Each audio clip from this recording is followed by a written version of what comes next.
Պահին կզրուցենք ակցիայի կազմակերպչի հետ, որոնք պայմանավորվածություն կար, որ վաղը ազգային ժողովի մեծ դահլիճ քննիչ հանձնաժողովի վերաբերյալ լսումներ լինեն,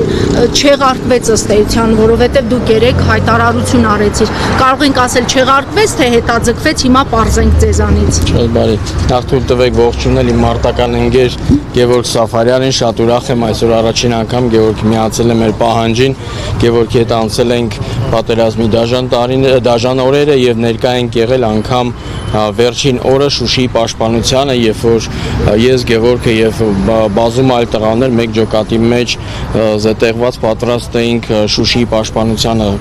սատար կանգնելու, սակայն հրաման չեղավ այդ ժամանակ, որ մենք միջամտենք։ Մեզ խափում էին, ասում էին, որ Շուշին կանգուն է, Շուշին մերն է, այնուհետև պատահական հայտարարվեց, որ Շուշին հանձնվել է եւ վարչապետը ստորագրել է հայտարարակ կապիտուլյացիան։ Ձեր հարցին պատասխանելով ասեմ, որ ակցիան շարունակական եղավ եւ հասավ այն նպատակի, որ պատգամավորներից մեկը Թագուհի Թովմասյանը վերցրեց իր վերապատասխանատվություն կազմակերպել լսումներ կամ ըստ պատգամավորի տրված հնարավորությունների աշխատանքային քննարկում։ Նա դիմել էր ազգային ժողով դահլիճի եւ բավարարել էին դահլիճ տրամադրելու, բայց քանի որ հյուրերի քանակը եղավ բավականին մեծ, ըստ գերավորես այդ պահին 140-ներ, բայց այս պահին ձեզ փաստում եմ, որ 190 հոգի շահառու կա, որոնք ցանկություն ունեին թե արտահայտվելու, թե հարց ու պատասխանով դիմելու պաշտոնյաներին, եւ այդ 190 հոգու իսկ դահլիճը, մեծ դահլիճը 160 հոգանոց է։ որն էր, որ փոքր դահլիճը տրամադրում էին, սակայն մեծ դահլիճը չեն տրամադրում։ Պատասխանի մեջ չի բարձրաձայնվում խնդիրը, ասում է, որ ընթացակարգով կարող են չտրամադրել աշխատանքային քննարկումների համար տրամադրվում են ավելի փոքր դահլիճները,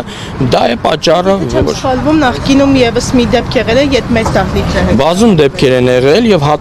հատուկ դեպք է եղել հենց անհետ կորածների հետ կապված եւ լսումները եղել են մեծ դահլիճում, բայց քանի որ այդ լսումները կազմակերպվել էին Ալեն Սիմոնյանի եւ Անդրանիկ Քոչարյանի գլխավորությամբ, կարծում եմ մի քիչ դա է ազդել, որ Ալեն Սիմոնյանը ինքն իրեն թույլ էր տվել մեծ դահլիճը։ Ձեր վերջին, այսպես կոչված կոնֆլիկտով պայմանավորված լինի այս որոշումը։ Ես չեմ բացառում իհարկե այդ կարգի վրեժխնդիր եւ փոքրոքի մարդը այո կարող է քաղաքականությունը խառնել անձնական հարաբերությունների հետ, ինչը տեղի ունեցավ նաեւ մեր կոնֆլիկտի մեջ, այդտեղ միանշանակ բախում չէր քաղաքացու եւ իշխանավորի, այլ բախում էր տղա բախում տեղի ունեցավ, որը իմ համար այս պահին անթույլատրելի է։ Ես վաղուց արդեն դուրս եմ եկել փողոցային տղա լինելու եւ տարիքից եւ ստատուսից եւ այսօր մեր պահանջները կարծում եմ ամենակարևորն են Հայաստանում։ Բայց սա պահանջ չէր հենց Միքայել Մարգարյանի կողմից, սա պահանջ է ողջ հանրության կողմից, որովհետեւ նաեւ դուք ինչպես թիվը նշեցիք 190 հոգի համոզված եմ, եթե դրվեր ամբողջ հայտարարություն տարածվեր ողջ Հայաստանի երևի գերակշիռ մասը ստորագրություն կտար, որ գա եւ այդ լսումներին մասնակից լինի։ Հետևաբար ստացվում է, որ ազգային ժողովի դահլիճը, որը հենց ժողովրդին է պատկանում, ըստ նպատակահարմարության եւ ըստ անձի քմհաճության է օգտագործվում։ Ավելին ասեմ, այս իշխանության 18 թվականի հռչակած այն փաստը, որ ազգային ժողովի այգին այսուհետ պատկանում է հանրությանը, մենք շատ լավ հասկանում ենք, որ այգին փակի տակ է գտնվում, հանրությունը մոտիկ գալու իրավունք չունի, ներս գնալու իրավունք չունի եւ իր բարձրաձայնելու հարցերը իրավունք չունի հենց այնտեղ բարձրաձայնելու։ Ակցիայի ինչ ակնկալիքներ ունեք ընդառաջ կան դեր պահանջին։ Դե հույսեր միշտ կա, այն փաստը, որ հանձնաժողովի զեկույցներ կբացահայտվի, կան հույսեր, բայց կան մեծ կասկածներ, նույնպես այսօր։ Զեկույցը չբացահայտվելու պարագայում հանրությունը պետք է միանշանակ որոշում կայացնի, հայտարարել, որ զեկույցում պարունակվող քրեական գործերը պարտակվում են եւ այն մարդիկ, ովքեր դա պարտակում են, հանցակից են այդ բոլոր հանցագործությունների։ Ուստի կարելի է միանշանակ դնել հարցը պետական դավաճանության եւ պետական դավաճանության կոծկման վերաբերյալ եւ այդ մեղադրանքով իշխանություններին եւ այդ թվում նաեւ ընդդիմություններին ուզում եմ փաստեմ, որ Հայաստան դաշինքը եւ պատիվ ունեմ դաշինքները խոսքերով աջակցեցին մեր պահանջին, բայց գործով ոչ մի քայլ չձեռնարկեցին։ Ուստի ես կարծում եմ ավելին նրանք ասում են, որ բացահայտումը միգուցե եւ այդքան իմաստավորված չէ։ Դրա համար պիտակը եւ ոչ պիտակ, այլ կնիքը խփվելու է պետական դավաճանության, ոչ միայն իշխանության, այլ նաեւ նրանց պահպանող ընդդիմությանը։ Եվ հանրությունը դա իմանալով չպետք է գնա ընտրությունների։ Այս ամենակարևորն է ընտրություններից առաջ բարձրաձայնել չի կարելի վերընտրել պետական դավաճաններին։ Հիմա այսօր ինչ նպատակով է դուք այստեղ ակցիայի մասնակիցները այստեղ ինչ եք պահանջում եւ սպասելու եք արդյոք ձեր պահանջի հիմա պատասխանն, այսինքն վաղը լսումների պահով կոնկրետ այսօրվա ընթացքում ճնշում գործադրվելու է, որպեսզի թույլ տան, որպեսզի այդ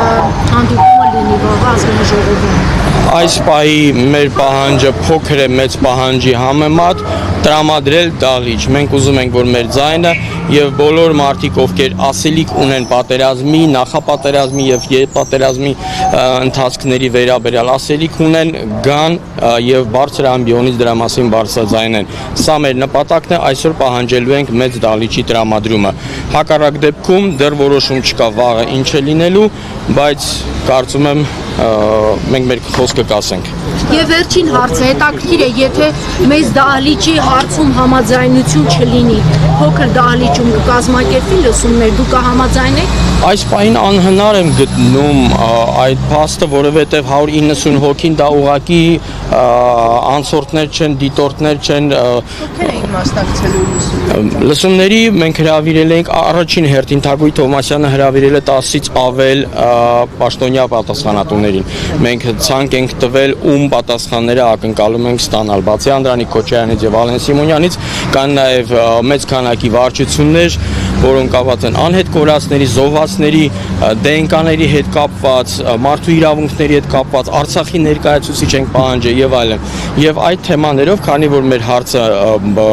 մասնավորապես արդեն դուրս է եկել անհետ կորածների եւ զոհվածների պահանջից, այլ բոլոր ազատամարտիկները պահանջում են ճշմարտություն իմանալ, արցախցիները իրենց տունը կորցնելու եւ ինչու՞ չէ մարդիկ, ովքեր դրամահավաքներ են արել, թիկունքում հսկայական աշխատանք են արել, այդ մարդիկ ուզում են իմանալ պատասխանները։ Եվ հենց այդ մարդիկ են, որ մեր դեռ որ ընկերականը ճիշտ ասեցիք, որ եթե մենք հանրայնորեն դա հայտարարենք, իհարկե դա կլիներ ավելի 1000-ից ավել կամ